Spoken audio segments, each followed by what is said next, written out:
podcast. I am your host, Sean Melia. It is Glory's second shot this week. So I got Burke on the other line. Burke, welcome back. Another major. Feels like the last one just happened. To be back, for some reason, I feel like last year it came up quicker, and there was a decent amount of break with this one. I don't know why. That's probably completely not true. But, it's awesome to be back. You know, we got new dads, old marriages, falling apart marriages.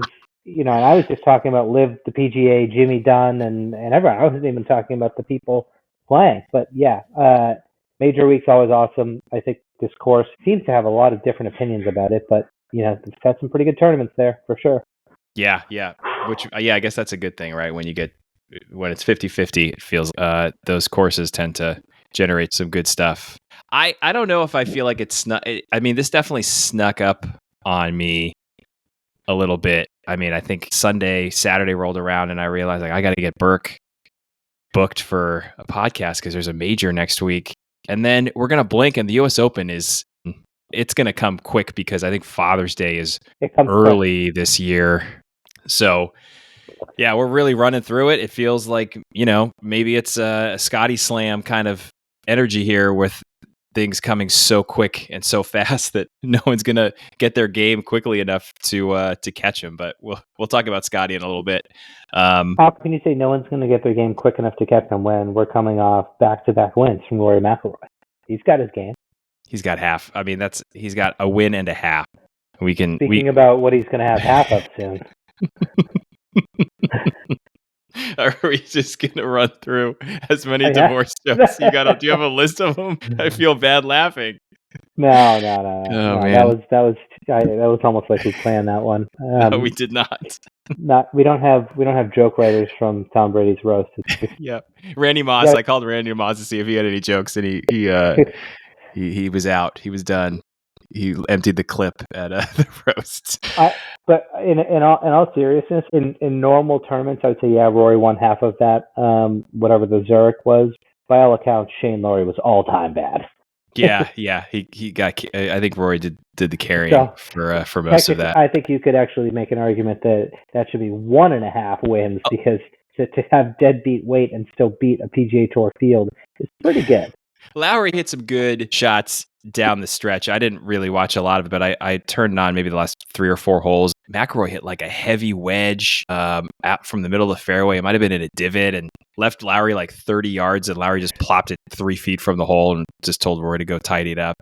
So he hit some good ones, but I think overall Lowry was thoroughly enjoying being Rory's partner for the week, which maybe he's a new tugboat to give Ryan Palmer a run for his money as the guy who went around asking number 1 players in the world to be his partners for a little bit. Let's talk about Valhalla. Yeah, you mentioned just good tournaments. There's been 3 PGAs here in the last almost 30 years, 28 years. Mark Brooks wins in a playoff. Tiger wins in a playoff. McIlroy wins in the dark, almost playing through the second to last group. And there's been an 2008 Ryder Cup. So it seems like it delivers every time, which has me a little bit excited because it feels like a lot of this week is not predestined, but man, I was going through the list of golfers who can win. It just feels super small. And if it's small, I hope it's a good, close finish. It's a duel of some sort between some guys who we'd like to see playing each other. Or, you know, Tiger Bob May, knowing who Bob May was. And it was maybe the greatest Tiger Woods major of the ones he won. Hey, I'm not sure if you have this up in front of you, but do you know what year the Tiger Bob May major was? It was 2000. Okay, and you said they had another PGA there, right? It was the Mark Brooks, Kenny Perry? Yes, in 90s. How is nobody bringing it up? That it is like the weirdest thing ever that they had a major in 1996 and then had a PGA there 4 years later. Like, that's bizarro world. To have 2 majors in that quick succession? Has that happened in our lifetime other than that? As a PGA? Any major. And I know that the Open did something weird with St. Andrews at one point. Like, I think it used to be every 7 years and they moved to every 5. Yeah, it's every 5, and they tried to set it up so it was always kind of on the 5s. So it was 95, 2000, 2005. That's a good point. I don't think so. And then to have 3 in 12 years is also, I'm sorry. Well, that Ryder Cup doesn't count. So No, I'm only looking at numbers, not at the, yeah, yeah. So 4 years is kind of crazy. And the golf course in 96 was 10 years old. I mean, this golf right. course was built by Jack Nicklaus in 1986, the year he won his last major, which is insane. It just feels really strange that they would have majors that close together. I don't think it happens at all. And you certainly don't need to do an expose on the 96 PGA. I do remember it. I'm just curious, and I'll get into my memories. Do you remember it? I don't remember it, but I've read a little. I mean, I've read about it and listened to stuff about it that, Mark Brooks finishes his round and goes and hangs out in the CBS booth. No, Kenny Perry.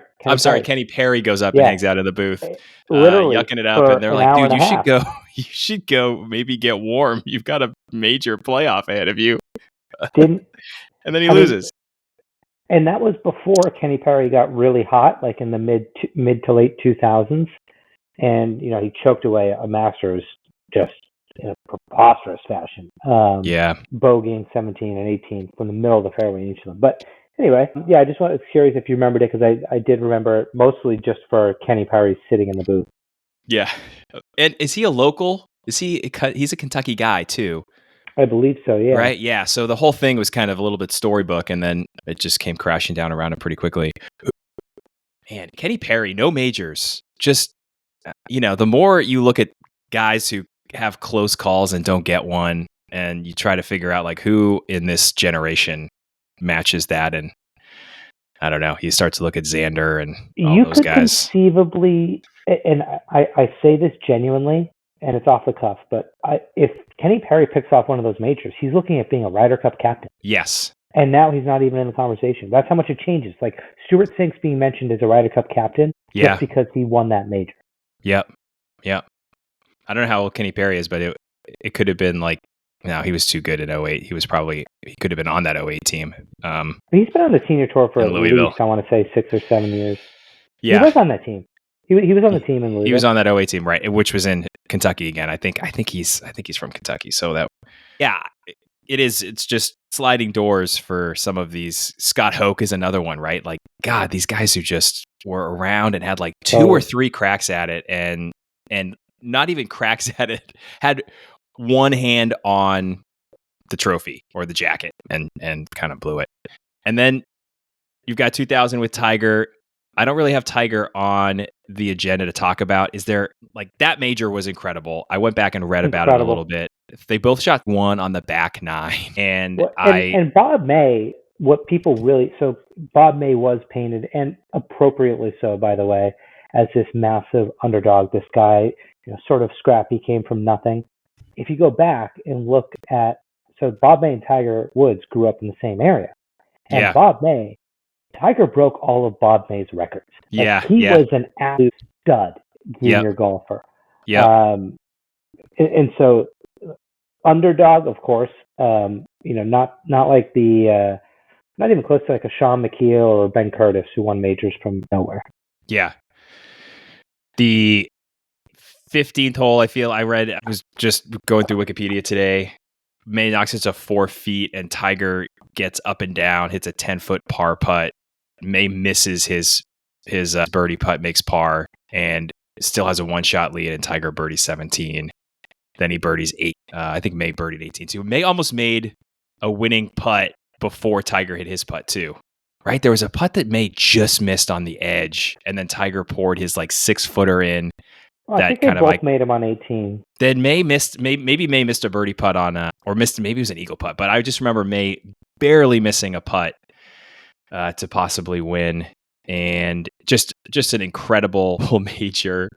And there was something else I was going to say, and I forgot. But just as far as Tiger now, 24 years later, do you have any thoughts about him playing this week? Tiger in the majors. He said he was going to play every month when he was at Riviera, and that has not happened. It just feels like this feels like what it is, and I don't know if he is going to ever contend in a major again. Is that like too much to say? Are you kind of done with him? I don't think it's too much to say. I don't know how much time, so we're recording this on Tuesday. I don't know how much time you spent flipping open Instagram or whatever today. But I think, other than Rory's thing that he's had going on, the thing I saw most on social media was John Daly hitting balls. Like, John Daly is playing in this tournament. Steve Stricker was exempt into this tournament. There's 21 club pros this year that are playing in this tournament. Like, Tiger is... Andy Ogletree is playing in this tournament. Yeah, like, Tiger can make the cut here. Like, there's so many people that are craft golfers. And I don't know, I saw a little bit of him today. Like, he looked to be moving around, seeming in good spirits. Yeah. You know, like, I don't have any expectations, but he should absolutely still play. Yeah.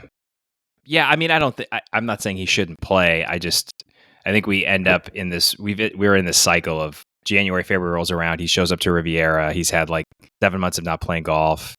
So he feels okay. Totally. And then it's kind of wild. It is wild. And to answer your question, I think he can still contend, but he sort of goes through these arcs, right? He very rarely comes out of absolutely nowhere and wins. And if you look at even his latest comeback, it started with getting in contention in majors again, and then he won the tour. And he will never win without having played. And so if his new having played is the majors and maybe one or two more tournaments, he needs to do that for a couple years in a row to get used to that and contend first. Like, he's not just going to, this week, he's not just going to contend and win all of a sudden. Like, maybe he can backdoor top 30, but he's not contending. Yeah, it's a big golf course too, and he needs the draw to work right for him. He needs to be able to play and rest and not have to finish at 9:00 at night and wake up for a 7:30 read the next morning, where he's literally up at 3:30 in the morning with 6 humans massaging his legs to get him going. I mean, it's just insane. No, it's not sustainable. And, you know, even if he goes out and shoots a first round 4 under, which he's totally capable of doing, that doesn't automatically mean he's contending, because it is a 72-hole stroke play tournament. Like, that is 18 holes is 25%, and probably even counts for less than that in the grand scheme of mentality of it. Yeah, for sure. 2014 McIlroy, another incredible PGA at Valhalla. Maybe my favorite major of all time. Like, you know, all encompassing. So we did a podcast probably back, it might have been 2020, and we marked our favorite majors of this decade. And I think we both had this one. If we both didn't have it number one, you sound like you did. I had it very close to the top. The whole thing was ridiculous. And now like McIlroy hasn't won in 10 years. This is the last place. This is the last time he won, which is wild. No Laying Up did a pretty good, maybe 15 minutes, 20 minutes today, where Solly just did a deep dive on the whole week, and then talking about that last hole where it's getting dark and McIlroy plays basically the hole with Mickelson and Fowler, who's the group ahead of them, and wins the golf tournament on the 18th in the dark, while Mickelson and Fowler are just kind of there, having just finished up their round. Just kind of a crazy thing you'd see in like junior golf or anywhere but a major champion. And that's how McIlroy, maybe this is the golf gods paying him back. 10 years of no luck in the majors because he played through and refused to come back on Monday morning to make par on 18 and walk and go home with his major. Yeah, I mean, for me, it's all encompassing how dramatic that whole day was. It was really great play. Rory was kind of out of it, or got behind pretty early. Where I was watching it matters. Like, you remember certain times, like locations. I was living in Southie at the time, was at an apartment with the Ferrises, and who we both went to high school with. And just remember, I mean, I don't think it got over until like 9:30 at night Eastern time. Like, it was impossible. Yeah, because they're an hour behind us. Yeah, that's right. Yeah, so that was a great one. Tiger and Rory were both number one in the world when they won at Valhalla, kind of another stamp of approval, maybe for a golf course and a major that might bode well for Scottie. I had one question just about golf course stuff, and then maybe we can talk about Rory. What's your ideal closing hole? This has got a par 5 that seems to have people are nervous about it. There's, water down the right side. It's reachable in 2. The green is wild with 3 very distinct tiers. There's we saw Southern Hills was very dramatic 2 years ago with Mito hitting it in the water and all that stuff. Do you have an ideal kind of major closing hole? Is it a par 5? Is it a par 4? Is there something that makes a good closing hole at a major? I think finality, and I would say I don't really differentiate between a major or a golf tournament. Like I'm just actually think, like when you asked the question, I was thinking about just all the regular golf tournaments. I think addition that allows for within realm a birdie or a bogey is great. So I sort of go to the par 5. The medium, call it 70% par 4. I think Sawgrass is a great one. Yeah. Riviera is a great one. The ones that that I would consider too easy would be like 18 at Waste Management or 18 at Travelers. Those are par 4s that have very little chance of a bogey unless something really weird happens. I don't know. Yeah, it's nothing that I ever think it's totally a prerequisite, but I think if I had to design one, it'd be a slightly tough par 4. Not impossible, but slightly tough. 18 at Augusta has that 18 at Augusta, 18 at the Country Club. You had guys that you could have seen a bogey birdie there. Yeah.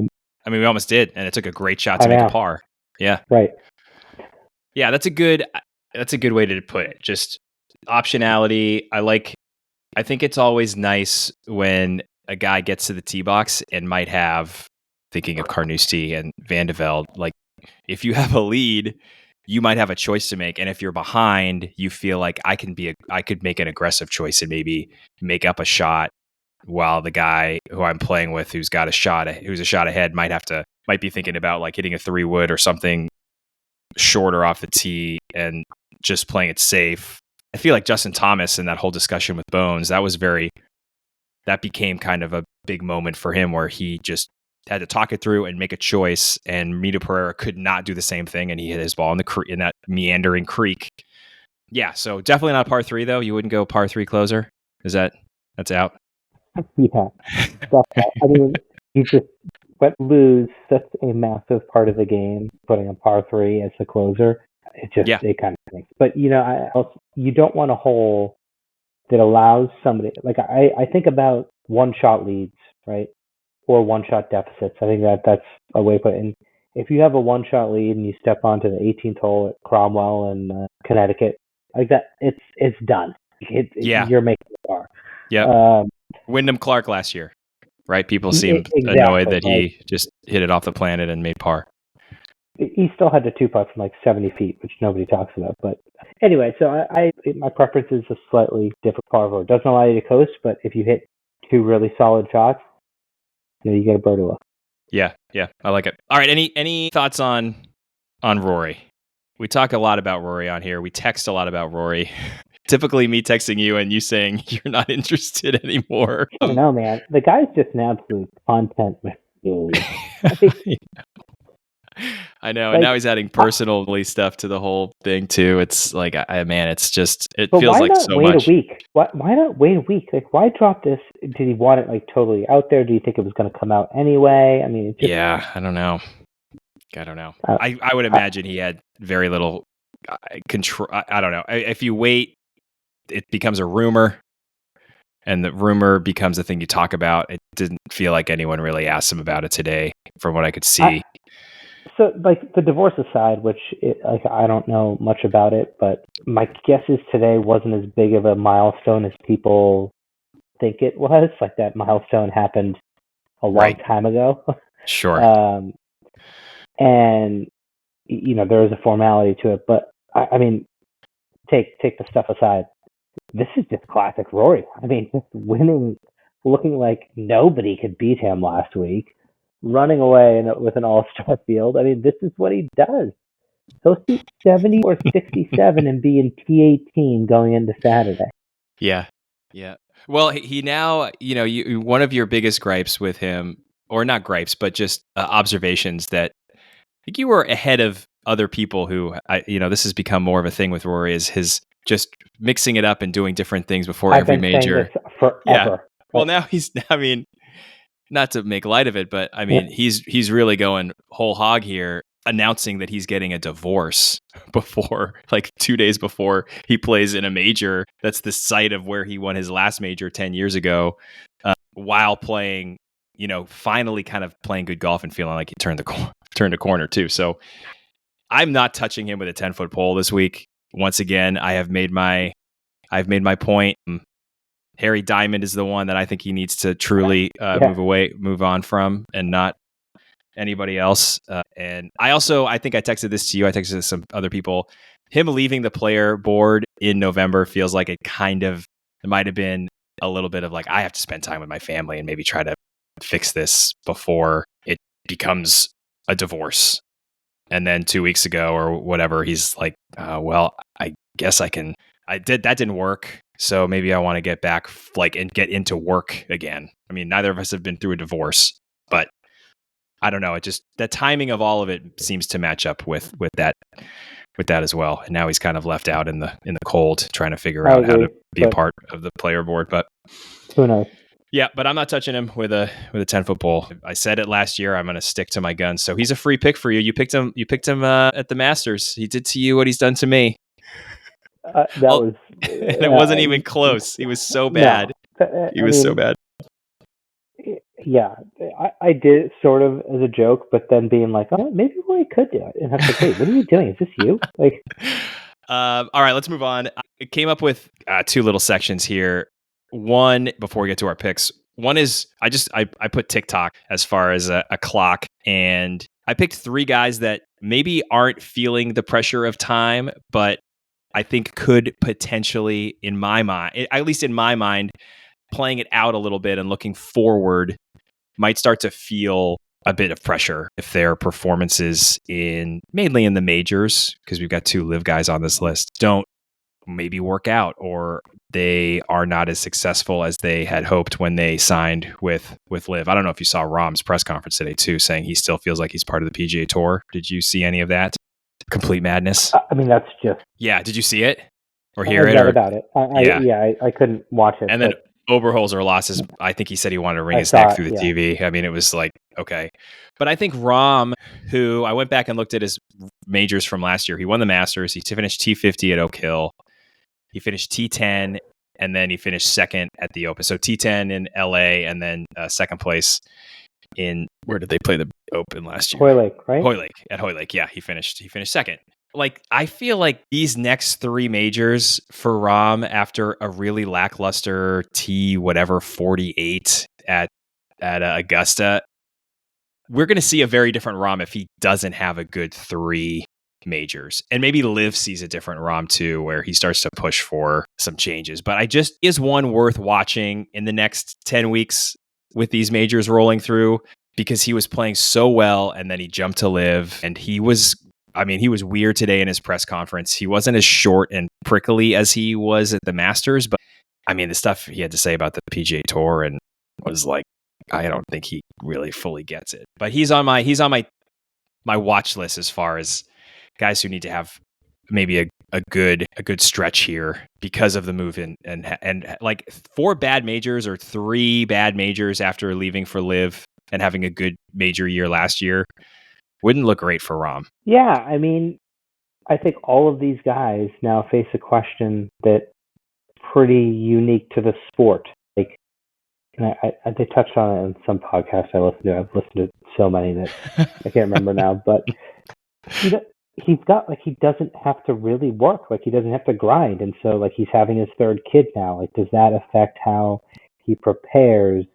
Do you take, there were the guys that were sort of sunsetting their career with, moral issues aside, that looks like just the best thing to do. Like, at pre-Champions Tour, sunset your career, get a back and go for it. Like, yeah, makes a lot of sense. Cam Smith, Rahm, I'm not even going to put Bryson in the category, but like, are they going to be as motivated to keep their body, their mind, and everything going? So yeah, I think I agree with the TikTok. Yeah, he's it might be watching. More in their head than it is, the real time. Like how motivated are you? Yeah. Next one is Scheffler. And here's why. Wait, hold on. Wait a second. Wait, do we change categories? No, same category. This same is the category. TikTok category. Yeah. Yep. Oh, boy. And this has nothing to do with being a new father either, which, man, that poor guy and the amount of questions he's been asked. God. And He'll probably get less this week after the kid was born than he did at the Masters when the kid wasn't even close to being born. there was someone, and I didn't know who it was during press conference today as I was watching, and it turned out it was for golf.com because they turned it into a social media post. Someone asked every single player in the press room, as a golf pro, what advice do you have for Scottie Scheffler as a father? That was the phrasing that they used too. As a golf pro, what advice do you have for Scottie Scheffler as a father? And a bunch of the players were like, I'm sorry, what are you asking me? Because first off, using the term head as a golf pro is like, I think in my mind, I hear it and I think they don't work at a country club. It's not like it's a weird way of phrasing it. Post?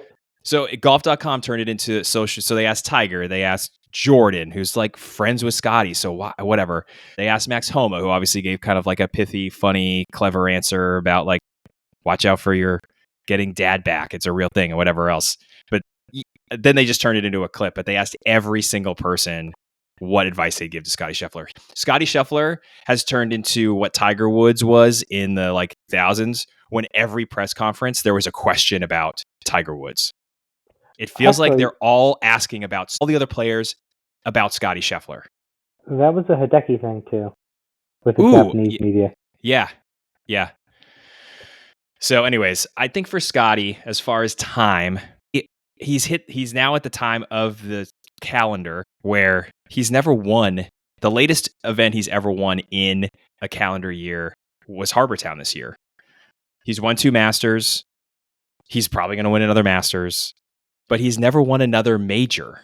And I think if he goes through like the next 6 non-Masters majors, if he's at the end of 2025 and we're looking back and we're like, man, Scottie's got 3 Masters, but that's all he has. That kind of starts a little bit of a conversation. I'm not saying it's going to happen, but as I was just thinking about guys who might be just who have a little bit of time pressure, or I'm putting a little bit of time pressure on, like, if Scottie doesn't win a non-Masters major, and he just wins another Masters, like, I don't know what that proves. He's got a little bit more to prove. So you're putting time pressure on Scottie Scheffler for time in the future if these things don't happen. We're not putting time pressure on him now. Well, I mean, hey, let's put a pin in the Scottie Scheffler future. Sure. But I start the clock now because it's the PGA. Like it's major week. If we go through this week and he doesn't win, it's probably fine. No one's going to be worried. But like, if he then we were only a month away from the U.S. Open, which he's the best golfer in the world. But I just think we've seen it with all of these other guys who win a bunch and then like it goes dry. He just is so dedicated to his process, and he talks about it so much that even as he was describing his practice this week and last week, he's like, it's I'm rested, I'm good, like ready to go. He's very invested in, like exactly like Tiger was, so meticulous in the process. Whereas Rory could, he's meticulous in not having one. Jordan, Spieth, and Justin Thomas, and all those other guys. I did look up one interesting little factoid about 2-time winners in the Masters, and I think Scottie's going to break through and win a 3rd Masters. I mean, I have almost zero doubt about that. Bernhard Langer, Ben Crenshaw, Jose Maria Olazabal, Bubba Watson, and Scottie Scheffler are the last 5 golfers to hold 2 green jackets and no other major. Langer, Crenshaw, Olazabal, and Watson won no other major. They all are just 2-time Masters winners, which kind of blew my mind. Phil broke through and won his 3rd. But you're saying it a little different though, because those guys won no other majors. Like Phil has won other majors. That's what I mean. But he won but he also has won 3 Masters, right? So like he's won more. Okay. But as far as just guys who only have 2 green jackets, there's 5 since 1986 when Langer did it. And those 4 guys didn't win another major anywhere else, which I just looked through the list, and like Tom Watson has 2 Masters and has a ton of other majors, and right. I think there's 7 guys total who have, but that was just a little thing. So I think Scheffler, I'm not like putting time pressure on him right now. The clock is like, I started the clock, like speed chess here. I've hit the clock because I do think as a 27-year-old, like getting to 29 with only Masters is, I think puts that a would bother little him. bit of pressure on him. So I agree that if he gets to 29 with only 2, he'll be feeling it. Yeah. Next one is Bryson, another guy who's slowly running out of exemptions, and he needs another major. I know we've seen a bunch of given out to players. He's just another one. He won a 2020, which means in 2025 he runs through his 5 years of exemptions, which is, again, he has 7 majors. He had a close call at the Masters, kind of close call. I guess, he really only had one great day. People are saying he played great at the Masters. He had an awesome Thursday and then just kind of slowly leaked oil the rest of the way. He's oddly captivating. I don't know how much he will play golf into his mid to late 30s, but I think of all of those guys, he's the one who might be looking at 2025 and thinking I have to win another major so I can kind of lock up another set of exemptions. The only reason why I disagree with that is he's got one. I honestly don't think being an all-time golf great in terms of the number of majors matters to him, but the fact that he has, unless his next one's a green jacket, I don't see much of a differentiator for it. In his legacy speaking, Rahm, I think of very differently. So I actually don't. These are all good conversations. I'm not saying you're wrong. I'm just throwing it out there. I don't see that time pressure for him because he has his one, and he'll always be a major winner. Yeah, I guess for me, the time isn't necessarily having to win one for his legacy. It's having to win one so he can play in more of them is what I'm thinking about. With somebody like Bryson, and I do believe this regardless of, even if it was steady state right now, he cares enough about LIV and he wins enough on LIV. And he's a guy, majors aren't stupid. Majors want players. They want the best players. I think it's evidenced by some of the very interesting exemptions they gave today to this tournament. Bryson's getting that exemption for a long time. Yeah, that's fair. I guess that's a fair point. I couldn't think of any. Those were kind of the 3 for me as I was going through the field. That of guys who aren't old. You could put Adam Scott on here. He's Rory Scheffler, and to me Bryson are 3 guys who, just as time passes, and Spieth, I'm not interested in putting Spieth on this. The time has been ticking away from him for a while. So, if Rahm wins this week, though, we do create just a steady stream of people career going Grand to the Grand Slams. Slam. Yeah, that's a great point. I didn't think. I've been meaning to look up if there's ever been anything like this in another era of professional golf where we do have 3 guys who are chasing Grand Slams in 3 different events. That would be crazy. And Rahm would make it 4. Right. Well, Mickelson's kind of yeah. So that's and Mickelson was chasing it. He was kind of the start of this whole thing. You could argue when he won totally. He's the Open for a very long time. Yeah, it's been 11 years now. I think this will be his 11th U.S. Open trying. Yeah, that's a great point too. The what if of Rahm winning this week and just locking up. All right, we're going to the Open with a legitimate chance Grand Slam. We're going to the Masters with one, and we're going to the PGA with, 30% chance of one for Spieth. I don't think these golf courses are really built for him anymore. Well, what if as a PGA? If Scheffler picks off, he can pick off a couple. Who knows? Yeah, that's another one. Yeah, so good point. I want to just go through some wanderers in the wilderness before we get to our picks. Yeah, done this before, so we could do it again. I have some guys who are very deep in the woods right now, I think, are extremely lost. There's some guys who are just on the edge of the woods, maybe being beckoned in by something. Some guys are making their way out. The first one is Victor Hovland. What the hell is going on with that guy? I have no clue. I honestly don't. I looked up his I don't finishes. even have anything articulate to say other than what the hell happened. His best finish in 2024 is a T19 at the Genesis. He's missed a bunch of cuts. He seems completely lost. At the Masters, it was portrayed quirky and fired your short game coach to tell him all these things. Yep. And Mayo was probably his coach for 15 months. I think the PGA last year was very much the whole where people realized Hovland's developed a little bit of a short game and he's saving par and staring down Brooks. He was in that Sunday match. for 16 holes, and then he hit that ball in that bunker face. But he gave Brooks a pretty good run, and I was surprised he gave Brooks a good run. That was the moment that clicked for him, and then he went on a tear and won the FedEx Cup and won like whatever. He just won so much money. I don't know if he just figured, I'm just going to see if I can make this more consistent. Or if he just didn't grind. He's just like, hey, I have it, Yeah. But yeah, I don't really have much. I think he's great to watch, so it's kind of a bummer. But. I know. He is fun to watch play golf. Justin Thomas is the next one. I think he is slowly emerging from the wilderness. He's playing, some better golf. Still not hitting the ball a little farther. But he's a guy. He finished T5 at RBC Heritage, T12 at the Arnold Palmer. He's missed a bunch of cuts though. T6 at Pebble Beach, T21 last week. Yeah.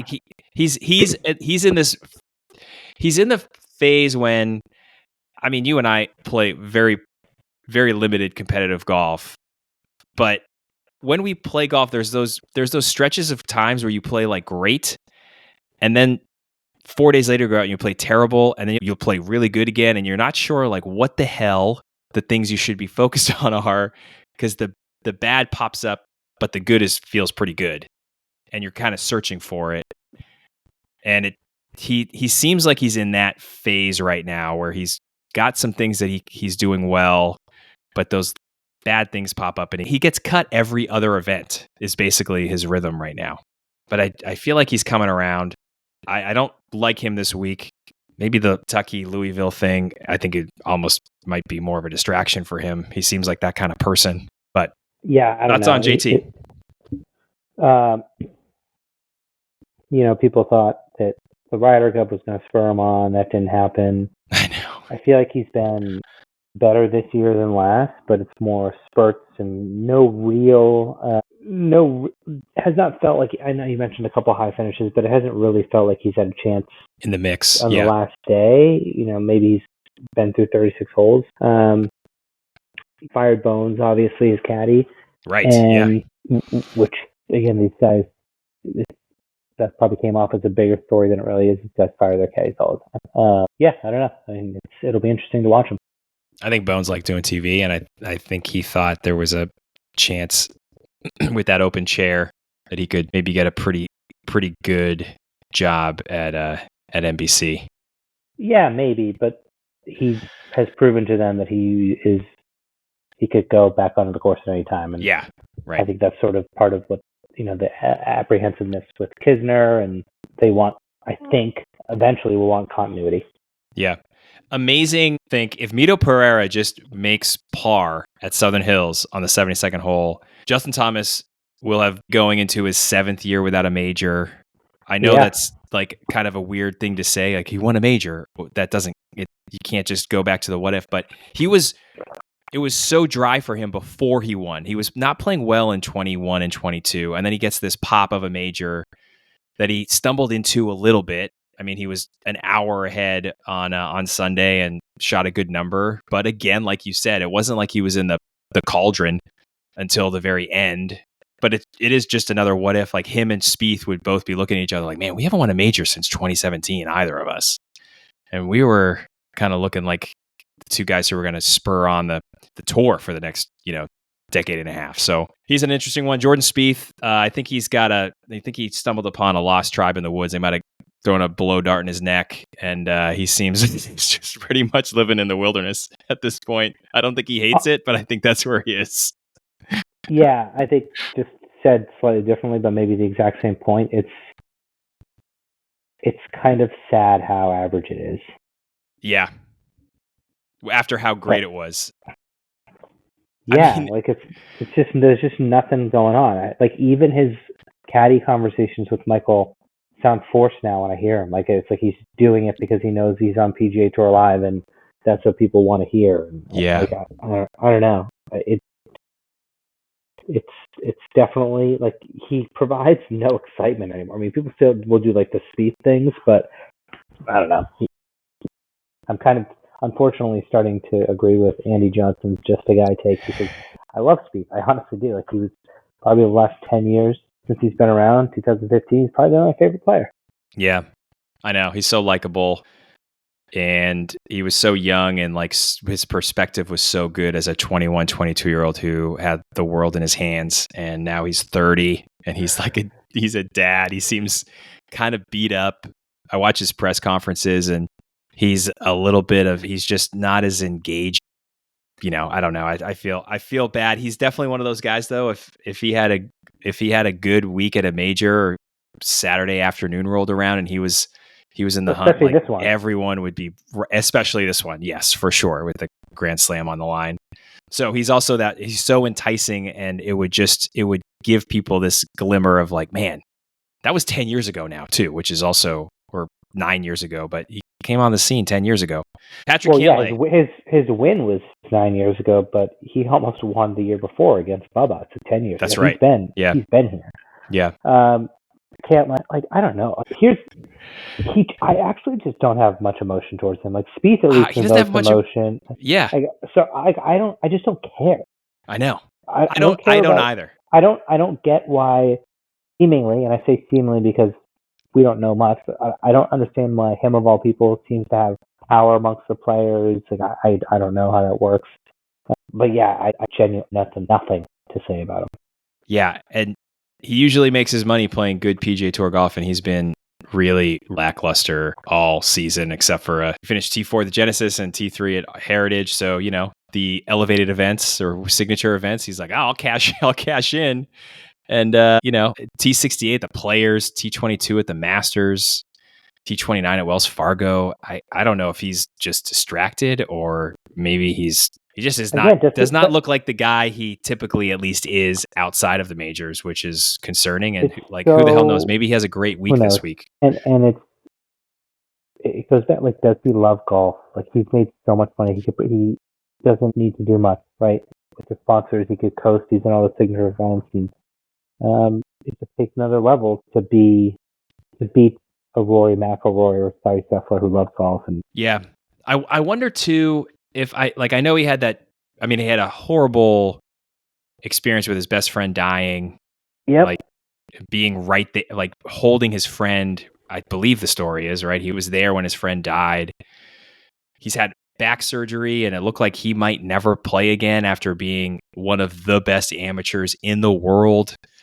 And I don't know, like no one ever really, I don't think I've seen any real in-depth stories about all that stuff. And I think for some people, it creates a certain type of like drive and like, I'm never gonna be able to do this again, or I have almost had this taken away. And I think for him, it's like, I almost had this taken away. I just need to be as like secure as I can and make as much money as I can, because you never know who you're going to leave behind, or you never know what's going to happen.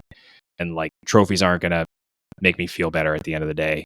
This money is. I think he almost feels like that. I would love to hear him, not even the friend stuff, just his career was, if he played 20 years ago, he might not be able to play golf, because I would imagine his back was bad enough that like even our medicine was just got better enough that he was able to fix his back and keep playing. But he missed a ton of time, years of golf. So this is an interesting, totally. He's like, I don't know. It's one of those things no one talks about when they talk about him. And I wonder how it has impacted his competitive view on the golf course. Matty Fitz is my last one.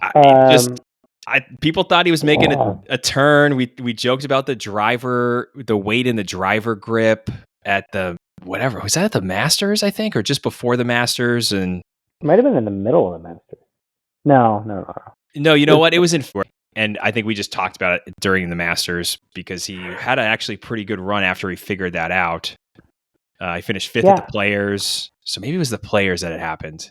Finished fifth at Players, then T10 at Valero, but then like T22 at the Masters. I thought he was going to I picked him as one of my three guys. T28 at the Heritage, which is his favorite place in the world, he said. T52 last week. Like, just even listening to, and not a fault of yours, but these last two people, I literally almost just fell asleep. Like, I don't even want to talk about them. Like, they're, Matty Fitz, I think, is a good guy, but like, the fact that these are the people that are holding everyone's foot to the fire for more money, like they think they're so self-important, give me a break. Nobody is going out to see those guys. Like, Nope. It like what struck me is the ridiculousness of it, of you listing off a bunch of these people, thinking any of them are, bigger than the game or bigger than having the best players in the best spot the most time. Yep. All right, let's get to our picks. All right. Well, hey, you probably should have opened this with congratulations. No. You picked the number one player in the world. I know. Well, but we got one, folks. We got one. We got one. We ran right into Scottie last time. You picked him, and I've got a very short list. This is the other thing, like piggybacking off your Fitz can't lay stuff. So Kyle Porter and Andy Johnson, even last week, where they did like their 5 things about the PGA, and they said 6 guys could win this week. That was kind of their number. Feels like that's kind of right. Yeah, I know. But that makes this exercise... Yeah, maybe 10 would be, if the weather gets weird, you might get some outliers. But that's the point we've reached. I don't know if that's a good thing or not, but it feels like going every week, and I make these lists and I look at the odds, and I'm writing down a lot of the same names every time, especially once you get past the Masters. Golf doesn't work that way. I'm sure we said the same thing last year, right? When you had everybody who was playing well, Scottie and everything, and Scottie didn't win a major last year. But Brian Harmon did. Brian Harmon did. Wyndham Clark did. Yep. And Brooks Koepka, it's like Rahm. Now Brooks Koepka has since brought him back into the fold, but he wasn't in this conversation last year. I know. Well, he might have been a little bit. He had good Masters. After the Masters. No, but like going into we would not have... Yes. I think people still questioned his... Like if the Masters was a little bit of a fluke or not, but anyway, I think. Well, I'm going to let you pick first because. Oh, I won. You go first. No, come on. No, that's not how this works. You don't. Are you going to defer the first pick? You won the coin toss here. There's actually probably a lot of merit in doing something like that, given it's the snake. Get the snake at 2-3. Yeah. So I'm going to give you who I think is going to win. Yeah, that's what you should do. As my number one pick. Yeah. I mean, Scottie's the best pick to have, but I think this sets up pretty well for Wyndham Clark. What? Okay, yeah. Give me the case for Wyndham, whatever that case may be. He's playing well. He came in second to Scottie multiple times. He picked off a win earlier this year, albeit weather shortened. I think he feels your TikTok game was an interesting one. Like I think he feels pressure to prove himself. I gotta make people think that I can do this thing. So I would not be surprised to see him win. Okay. He is a good TikTok person. You're right. I think he has had a really good year, and there's been a lot of golfers who have won a major and had a really good year, and then, kind of faded away or let the distractions eat them up. And he is definitely a guy who has battled demons in the past, and I think the mental stuff and not having a coach, he's an interesting person. I don't think he drives the ball straight enough to win. He's going to have a good week there, yeah. Yeah, I think that's, for me, winning at LACC. Well, we know how straight you had to drive it there. That's what I mean. That was like, people might look in 15 years' time and like, oh, Wyndham Clark won a U.S. Open, but he was he had a good run, but he was always kind of wild. There was no rough at LACC, which might bode well for the Masters in the future. I know he missed the cut, which I picked that he would miss the cut. That was my trunk slammer. We hit on our trunk slammer. We hit on our trunk slammer. We hit on our winner. We're on a roll here. I'm going to take Scottie with my first pick if you're going to leave him on the table. Holy cow. I can't leave him for you. No, you can't leave him. He wasn't gonna wrap around. But yeah, I mean, there's not much to say. Like, he's the best player in the world on a golf course that seemingly rewards the best play. Like, I certainly don't believe you can say that about Augusta. Like, Augusta rewards the best play in the context of a certain skill set. Seemingly similar to the players or Sawgrass, you have to play the best. Yeah. And that could be short drivers, long drivers. I'm not sure it matters, but he's the best. Yeah. What do you think? There's been people talking about this just quickly. What is the identity of this tournament? Is it just U.S. Open light? That's what I always come to. I think you could probably, especially given that the U.S. Open's back-to-back years LACC and then Pinehurst, with Pinehurst now being an anchor site, you could probably call it 2000 U.S. Open. I don't even think U.S. Open light. It's basically Right, trying 2000 to take the 2000 eras. identity with Yep. maybe slightly wider fairways, I would say, like slightly less bakey. Yeah. Well, But time of year, it's going to be tough to. Essentially, the same setup with thick rough backspins. Yep. Yeah. All right. So I got Scottie. Man, this is what I mean. Like, we're at a point now. I'm gonna take Tommy Fleetwood as my second pick. Great iron player. He's doing the thing that he tends to do, which is he has these little spurts of just kind of half contending, and maybe that's what he does this week too. But he's a great iron player, and it sounds like from the people who are down at the golf course and who know better than I do, it's going to ask a lot of guys, from 200 plus yards. So he's very good at that. He's battle tested. He's another like no major guy who at some point, like, are you going to win a major? Or are you going to be Kenny Perry? So Tommy Fleetwood is my second. So I've got Scottie and Tommy. And you took, can you remind me who you took first? Not Scottie? Wyndham. You took. My next one is going to be Joberg. Okay. The runner-up at the Masters, just drives the absolute crap out of the ball. Yep. So maybe not quite as good of an iron player, but he'll have 50 yards less into the green as Tommy Fleetwood, as an example. I love that I view him pulling out of Wyndham last week as a positive. Like, he probably... So these guys, again... Pulled out of Wells Fargo. Maybe he pulled out of Wyndham, too, but he pulled out of Wells Fargo. Yeah. those tournaments, just North Carolina tournaments, who knows? They could be the same thing. But the fact that he pulled out, I think that's him trying to stick to a routine before the majors and just not caring about those past grab, which means at the beginning of his career, he's thinking about majors and winning that stuff. Yeah. I like that theory because he was on my list, and my one thing was like, a knee is a funny thing to miss a tournament for. He is borderline geriatric at this point. People actually don't know how old he is. He's not, he's 24. I know. 4 years older than Tom Kim. It's amazing that this guy finished he was runner up at the Masters, and he's never played a major before. And now we reached the point where we're picking Scottie, Tommy Fleetwood, Wyndham Clark, and then he's the fourth guy off the board. And we've never seen him play a PGA Championship. Just shows how good he is. The guy got picked for the Ryder Cup without having played in a major. Yeah. Like, he barely played on tours. Yeah, I think. But I mean, sort of to your tongue-in-cheek about the age, even if he wins this one, like from an age perspective, it's not that young. From an experience perspective, yes. Yeah. Right. He's 3 years older than Spieth was when he touched the sun. So this is why your TikTok thing, it was the first time we did it, but like now I'm kind of getting into it. Maybe he's TikToking. Like, man, I need one. I'm 20. I'm this phenom. I'm going to Ryder Cup. It'll start to wear on him. He's got 7. I'd say give him 7 majors, and people will start to wonder. It also depends on how he plays, but I don't think he's worried yet. But I also look at the guys coming up behind them here, and there's so many good college AMs that are also going to be 23, 24, and trying to win majors between Sargent and Thor. How about like Sargent's Jackson Coyven? Couldn't believe that he just said no thanks PGA Tour. I'm going to give up a free membership for the year to go back to college. Yep.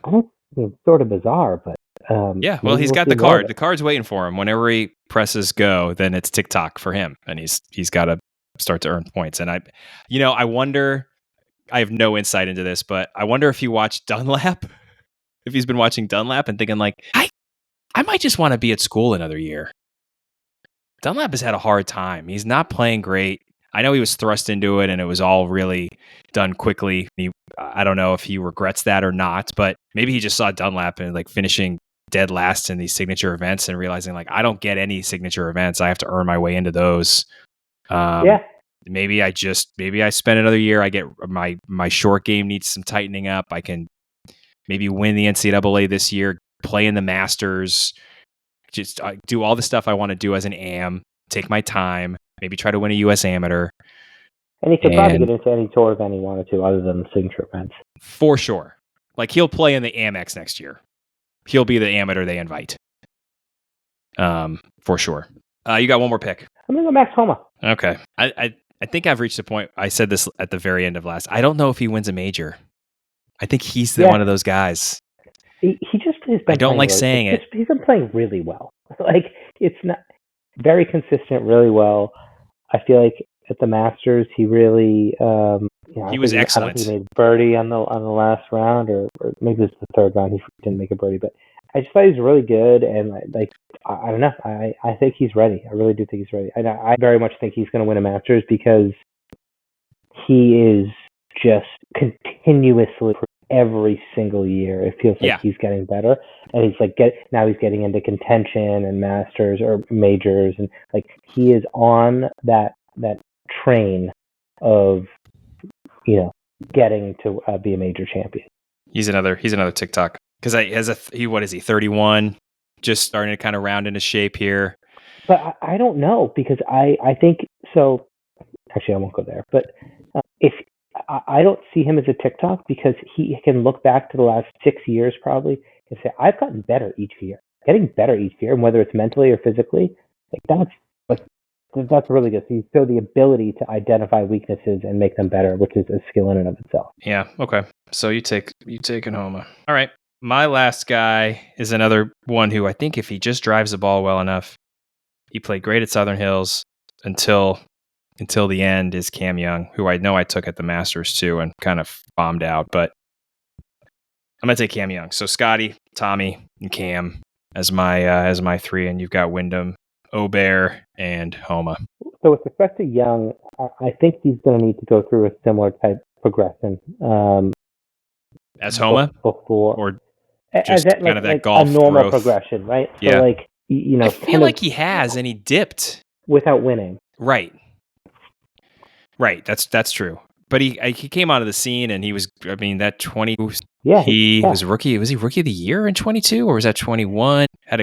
He was in the hunt at Southern Hills. He was playing with Zalatoris. Man, wish Zalatoris was just healthy. I feel bad for that guy. Yeah. It's another one. All right, we got dark horses. I was just went between two. I will say you can get some. And this goes to your earlier point about 6 people. You can get some really good players for some high odds here. So I wrote down 2 that are not these are not my dark horse picks, but I was just shocked at the odds. Brian Harman, 18,000 plus 18,000, which makes it he's 180 to 1. I know he hits the ball nowhere and it's gonna rain, and I understand all of that.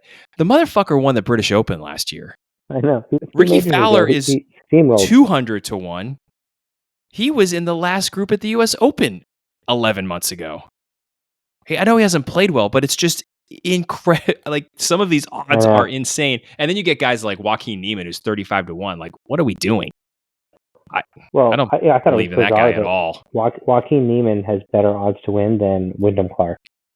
Yeah. Yeah, and Hovland and Cantlay and Cam Smith and Hatton. I don't know what's going on. Maybe there's a lot of money coming in from Chile on DraftKings, and they just boost his numbers to get some cash, but it's kind of wild.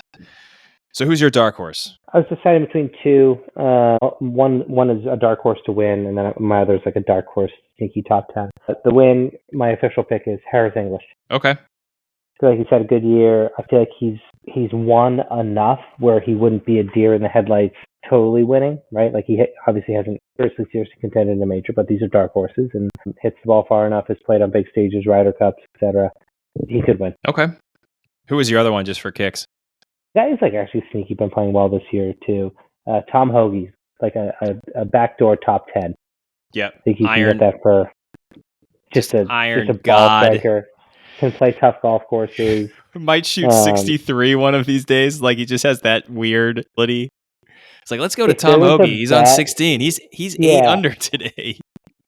I'm sure the odds would be terrible for this, but if there was a bet where you could bet a person to win one round, he would be a great player. Yeah, that is a good bet. Like, just as far as an interesting one to think win one about. round, yeah. And so, like, what are your odds to win one round? His odds for top 10 are plus 1,100. Are your odds better or worse to win one round. One of the 4 rounds. You're beating 100 and, well, let's get rid of it. Whatever, 140-ish, 150 guys. Anyway, yeah, that's a good bet. Interesting. What about you? What do you got? I'm gonna put another. I feel like my last 2 are guys who just hit the crap out of the ball.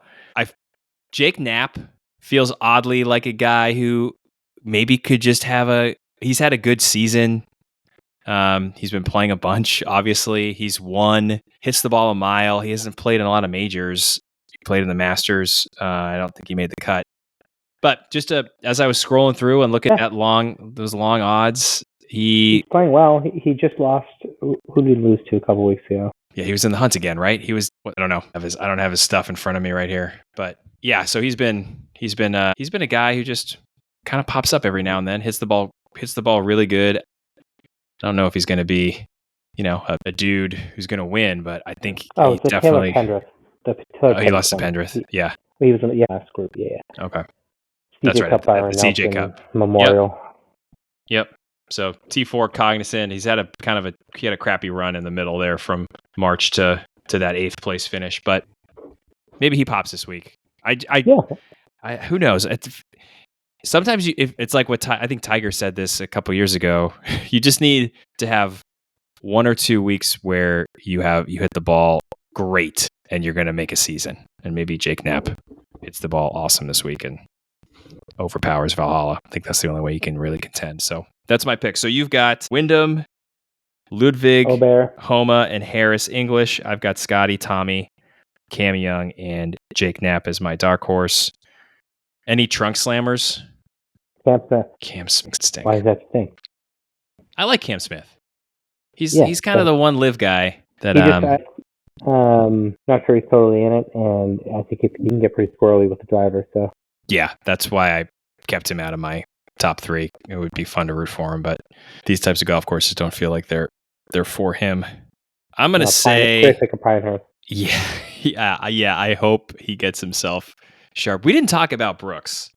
None of us took Brooks. Anything to say about Brooks or apologize to Brooks for not picking him as a top 6 guy in our minds? I mean, listen, I don't do this for you. So I don't think you do either. Like, no. I don't think either one of us would ever go, Scottie, Rory, Rahm, Brooks, and be like, well, we don't have the trolls to be accountable to. Like, I'm sure all these network guys do that always pick the same people. So no, would I be surprised if Brooks won? No, not like actively rooting for him.